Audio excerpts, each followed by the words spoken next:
Right side stroke வந்திருக்கு. Right upper limb and lower limb கம்ப்ளீட்டாகவே ரொம்ப பெயின்ஃபுல்லாக வந்தாங்க. ஆஃப்டர் 8 monthsக்கு அப்புறம் நாங்கள் ரீச் ஆகிருக்காங்க த்ரூ மை ஃப்ரெண்ட்ஸு. இந்த ஆக்டிவிட்டீஸில் எல்லாமே பெயின்ஃபுல்லாகவும் இருந்தது. இப்போ எப்படி இருக்கீங்கண்ணா உங்களுக்கு?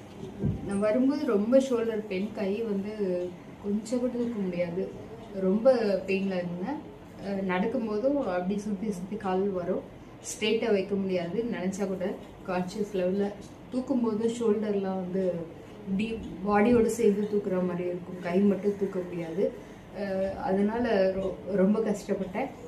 ஆனால் இங்கே வந்ததுக்கப்புறம் ஒரு 10 daysக்கு அப்புறமா என்னோடய பெயின் லெவல் வந்து குறைஞ்சிருக்கு.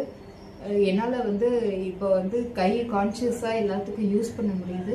கையை தூக்குறதும் வந்து இயல் லெவலுக்கு தூக்க முடியுது. முன்னாடி எல்லாம் ஷோல்டர் லெவல் தூக்குறது ரொம்ப கஷ்டமாக இருக்கும் ஹாஸ்பிட்டலில். ஆனால் என்னால் இப்போ வந்து இயல் லெவல் தூக்க முடியுது. அண்டு என்னோட ஹேண்ட் ஃபங்க்ஷனும் வந்து இம்ப்ரூவ் ஆகிருக்கு.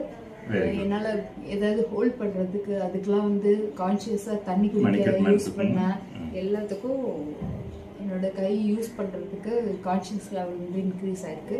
இப்போ ஷோல்டர் வந்து இப்படி பாடியோடு தூக்காமல் கை மட்டும் தூக்கிறதுக்கு கான்ஷியஸாக தூக்க முடியுது. என்னால் நடக்கிறதும் ஸ்ட்ரெயிட்டான இருக்க முடியுது.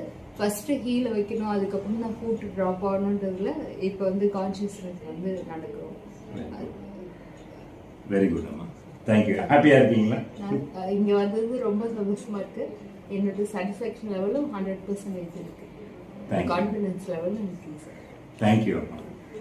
Very good. ஆர்ம் ஸ்விங் பண்ணிடுறாங்க. Very good. இப்போ சர்க்கம்டேஷன் கைடு ஆல்மோஸ்ட்